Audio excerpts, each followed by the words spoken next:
శుభకార్యాలకు పూజార్ల కోసం వెతుకుతున్నారా? పూజారీస్.com లో అతి తక్కువ ధరలకే పూజార్లను ముందే బుక్ చేసుకోండి. వెంటనే కాల్ చేయండి.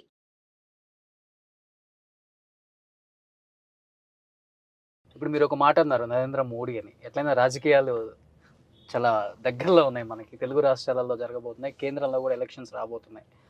సో ఫస్ట్ మన తెలుగు రాష్ట్రాల గురించి మాట్లాడుకుందాం. ఈసారి ముఖ్యమంత్రి పీఠ ఎవరిని వరిస్తుంది అనుకుంటున్నారు? శాస్త్రం అంటే ఇట్ ఈస్ టూ ఇయర్లీ. జాతకాల శాస్త్రం ప్రకారం నేను చెప్పదలుచుకున్న పాయింట్ ఏంటంటే పార్టీల పరంగా చెప్తాను నేను. It is too early. So ఆంధ్రప్రదేశ్కు సంబంధించి అయితే జగన్ గారి జాతకం బాగుంది. ఓకే. సో నేను టాప్ ప్రయారిటీ గురించి మాట్లాడితే 1, 2, 3 గురించి మాట్లాడతాను. నెంబర్ 1 పొజిషన్లో జగన్మోహన్ రెడ్డి గారు ఉంటారు. నెంబర్ 2 పొజిషన్లో చంద్రబాబు గారు ఉంటారు. నెంబర్ 3 పొజిషన్లో పవన్ కళ్యాణ్ గారు ఉంటారు ఆబ్వియస్లీ. బట్ ఎలక్షన్లలో అల్టిమేట్గా నేను చెప్పేది ఏంటంటే ముఖ్యమంత్రి ఎవరైతారో అని ఆల్రెడీ నేను కన్ఫర్మ్ చేసి చెప్పేసిన కాబట్టి దానికి కొత్తగా చెప్పాల్సిన పని లేదు. బట్ జగన్మోహన్ రెడ్డి గారే అవుతారు. జగన్మోహన్ రెడ్డి గారికే ఫెచ్చింగ్ ఉంది. ముఖ్యమంత్రి అయ్యే యోగం ఆయనకే ఉంది. ఎలక్షన్ దగ్గరకు వచ్చే కొద్దీ ఆంధ్రప్రదేశ్ రాష్ట్ర రాజకీయాలు పెనుమార్పులకు తావిచ్చే అవకాశం ఉంది. అంటే ఇప్పుడు ఊహించినటువంటి సంఘటనలు కాకుండా కొత్త సంఘటనలు జరిగే అవకాశం ఉంది. సో అలాగే ఆంధ్రప్రదేశ్లో తెలంగాణలో అరెస్టుల పర్వం కొనసాగుతుంది అని నేను 6 నెలల కింద చెప్పిన. సో ఖచ్చితంగా అది జరిగి తీరుతాయి అరెస్టుల పర్వాలు. అట్లనే పార్టీల హెచ్చుతగ్గులు కూడా ఉంటాయి. సడన్గా డ్యామేజ్, ఎందుకంటే గురుచండాల యోగం మేషరాశిలో ఉంది ఇప్పుడు ప్రజెంట్. సో చాలా వరకు అప్ అండ్ డౌన్స్ ఉండే అవకాశం ఉంది పార్టీల్లో. అలాగే కాంబినేషన్ ఆఫ్ పార్టీస్, అంటే ఉదాహరణ వీళ్ళు స్నేహితులు అవుతారు అనుకున్న పార్టీలు వైరం తీసుకునే అవకాశం ఉంది. అంటే ఉదాహరణ ఇప్పుడు రేపు బీజేపీ రేపు టీడీపీ పవన్ కళ్యాణ్ కలుస్తాడా కలవడా అనేది నా దృష్టిలో క్వశ్చన్ మార్క్. ఓకే. రేపు పొద్దున నిజంగానే కలిసే అవకాశం లేదంటారు. రేపు ఏదైనా జరగవచ్చు. నేననే పాయింట్ ఏంటంటే ఏదైనా జరిగే అవకాశం ఉంది. ఓకే. సో చాలా మార్పులు ఉంటాయి. అంటే ఒక వ్యక్తి యొక్క విజయాన్ని ఎవరు అడ్డుకోలేరు. అట్లనే ఒక వ్యక్తి యొక్క నాశనాన్ని అడ్డుకునే ప్రయత్నం చేసినా 50% సక్సెస్ అవ్వచ్చు. ఇది ఆంధ్రప్రదేశ్కు. తెలంగాణకు సంబంధించి అయితే ఎవరు అవునన్నా కాదన్నా కాంగ్రెస్ పార్టీ పుంజుకునే అవకాశం అయితే ఉంది ఓకే తెలంగాణలో. అండ్ తెలంగాణలో నెంబర్ 1 పొజిషన్ కోసం కాంగ్రెస్ పార్టీ టీఆర్ఎస్ కొట్టుకుంటే ఫైట్ చేస్తాయి. అండ్ 3rd పొజిషన్లో బీజేపీ ఉంటుంది. అంటే పుంజుకోవటం వేరు, అధికారంలోకి రావటం వేరు కదా. నేను అనేది అందుకనే ఫస్ట్ పొజిషన్ కోసం ఎవరు ఫైట్ చేస్తారని చెప్తున్నా. అక్కడనే ఆన్సర్ వస్తుంది. ఫస్ట్ పొజిషన్లో ఫైట్ చేసేది కాంగ్రెస్ అండ్ టీఆర్ఎస్.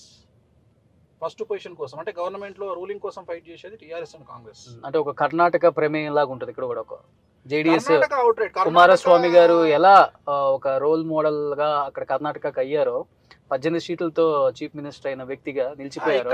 ఇక్కడ అలాంటి అవకాశాలు ఉంటాయా? రావచ్చు. ఓకే. ఇక్కడ తెలంగాణలో అలాంటి పరిస్థితి ఎంఐఎంకు రావచ్చు. నేను కాంగ్రెస్ స్టేట్ అవే చెప్పిన, నేను కర్ణాటక కాంగ్రెస్ గెలుస్తుందని. ఎందుకంటే నాకు క్లారిటీ ఉంది కాంగ్రెస్ కర్ణాటక మీద. ఇక్కడ లేదు. ఎందుకంటే అక్కడ నాకు కర్ణాటకలో ఎవరు అల్టిమేట్గా అంటే సిద్ధరామయ్య, డీకే శివకుమార్ కాబట్టి నేను ప్రిడిక్ట్ చేసిన ఆల్రెడీ. నేను 130 నుండి 140 వస్తాయని చెప్పిన. సో 136 వచ్చినాయి. సో కాంగ్రెస్ పార్టీ గెలిచింది. నన్ను విమర్శించారు కాంగ్రెస్ పార్టీ గెలుస్తా అంటే. సేమ్ ఆంధ్రప్రదేశ్లో సిచ్యువేషన్ ఎలా ఉందో కర్ణాటకలో కూడా సిచ్యువేషన్ అలాగే ఉంది ఇప్పుడు ఈ రోజు పరిస్థితి గెలిచే వరకు. అంటే ఎలా ఉండేదంటే, నేను ఎయిర్పోర్ట్లో కార్ ఎక్కి కర్ణాటకలో బెల్లంగూరులో హోటల్కి వెళ్తుంటే జనరల్గా డ్రైవర్ని అడిగితే ఏంటి పరిస్థితి ఇక్కడ అంటే, చాలా కష్టం అండి, కాంగ్రెస్ పార్టీ గెలవదండి అనేవాళ్ళు. అంటే అసలు పరిస్థితి ఎట్లా అయిపోయిందంటే కాంగ్రెస్ వాళ్ళు కూడా భయపడే స్టేలో ఉండే కర్ణాటకలో. కానీ నేను చెప్పేవాడిని వీళ్ళ మాట నమ్మకండి, మీరు ఖచ్చితంగా కర్ణాటకలో కాంగ్రెస్ పార్టీ వస్తుంది అని చెప్పేవాడిని నేను. అంటే నేను జాతకాన్ని నమ్ముకుంటా, కానీ మనుషులు మాట్లాడితే మనం నమ్ముకోలేము, మనకు కన్ఫ్యూజ్ వస్తుంది. ఇప్పుడు నేను విజయవాడ బెల్ట్కి వెళ్ళి విజయవాడ గుంటూరులో నేను ఒక 2 రోజులు తిరిగితే నా జాతకం ఫెయిల్ అవుతుంది అనే భయం నాకే స్టార్ట్ అవుతుంది. ఎందుకు అంటే వాళ్ళు మాట్లాడుతూ ఉంటాయి, డిఫరెంట్గా మాట్లాడతారు జగన్మోహన్ రెడ్డి గురించి కానీ గవర్నమెంట్ గురించి కానీ. ఇవాళ ఇట్లా మాట్లాడుతున్నారు. 2019లో మాట్లాడినా జగన్ సీఎం అయ్యాడు కదా. సో జగన్ సీఎంను ఆ రోజు ఎవరికి ఆపలేకపోయారు. అలాగే ఇవాళ ఆపలేకపోయారు. ఇవాళ కూడా ఆపలేకపోయారు. 2014 ఎలక్షన్లకు, 19 ఎలక్షన్లకు, 23 ఎలక్షన్లకు చాలా తేడా ఉంటుంది నాకు తెలిసి ఆంధ్రప్రదేశ్ ఎలక్షన్లు. సో ఆంధ్రప్రదేశ్ ఎలక్షన్లు కూడా మేబీ ప్రీపోన్ అవ్వచ్చు, ఎందుకంటే తెలంగాణ ఎలక్షన్తో పెట్టే అవకాశం ఉంది ఆంధ్రప్రదేశ్ ఎలక్షన్లు కూడా. ఓకే. సో చాలా మార్పులు ఉంటాయి. అండ్ సెంట్రల్లో కూడా చాలా మార్పులు ఉంటాయి. బీజేపీ కొద్దిగా డౌన్ఫాల్ స్టార్ట్ అయ్యే అవకాశం ఉంది. చంద్రబాబు నాయుడు అండ్ పవన్ కళ్యాణ్ కలిసే అవకాశం అయితే అంటే కనిపిస్తుందా సార్? కలిస్తే టఫ్ ఫైట్ ఇస్తారు జగన్కి. ఓకే. ఆయన సీఎం అవుతారు. టఫ్ ఫైట్ ఇస్తారు, ఖచ్చితంగా టఫ్ ఫైట్ ఇస్తారు. జగన్కి అట్లీస్ట్ కొద్దిగా చేతుల వరకన్నా చెమటలు పట్టవచ్చు. ఓకే. నేను అనేది తడి అవ్వచ్చు, కానీ ఏదో పెద్ద మిరాకిల్స్ జరుగుతాయని నేను అనుకోను. ఓకే. అంటే జాతకం నథింగ్ బట్ జాతకం. ఆయన జాతకంలో రాహు ఉచ్చలోకి వెళ్తున్నాడు. రెండోది, నేను ఇప్పుడు కాదు ఫస్టే చెప్పిన, జగన్మోహన్ రెడ్డి బ్రతికున్నన్ని రోజులు జగన్మోహన్ రెడ్డిని జనాలు తిడుతూనే ఉంటారు. కారణం గురువు నీచంలో ఉన్నాడు.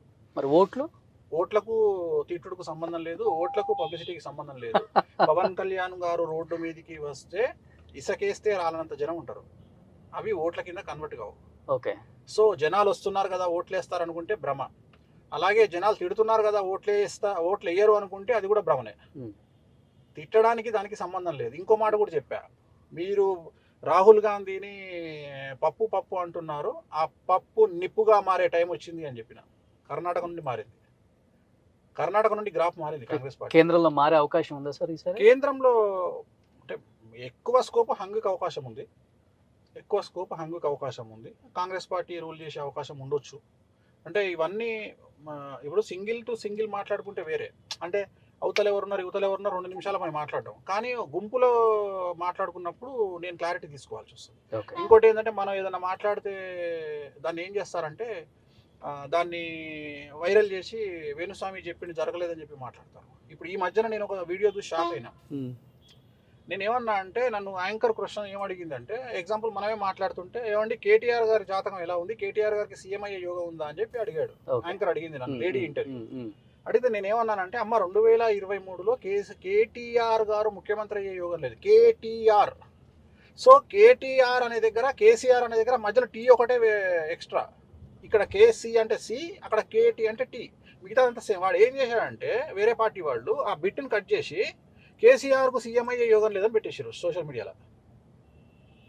నాకు ఆ అమ్మాయి పంపించింది, ఇంటర్వ్యూ చేసిన అమ్మాయి, గురువు గారు ఇది మీరు ఎప్పుడు చెప్పారు, నేను ఎప్పుడు మీతో ఇంటర్వ్యూ తీసుకున్నా, మనం ఎప్పుడు కేసీఆర్ సీఎం కాడన్నామంటే చెక్ చేస్తే దాంట్లో నేను చెప్పిన పాయింట్ ఏంటంటే కేటీఆర్కు సీఎం అయ్యే యోగం లేదని చెప్పాను. రీసెంట్గా వంగల్పూడి అంతా కూడా మాట్లాడిన విషయంలో నారా లోకేష్ యువగలంలో కూడా చంద్రబాబు నాయుడిని ఎవరు ఆపలేరు అని ఏదో మాట్లాడితే, అంటే జగన్ ఎవరు ఆపలేరు మళ్ళీ సీఎం అవుతాడు అని ట్రోల్ చేసినట్టు నన్ను కూడా ఏం చేశారంటే నేను కేసీఆర్ సీఎం కాడు అన్నట్టుగా. అసలు నేను తెలంగాణ గురించి ఇంకా మాట్లాడలా. నేను కారణం ఏంటంటే నాకే క్లారిటీ లేదు. ఇప్పుడు నేను క్లారిటీ వచ్చిన తర్వాత నేను మాట్లాడతా ఒక మనిషి గురించి, సీఎం గురించి.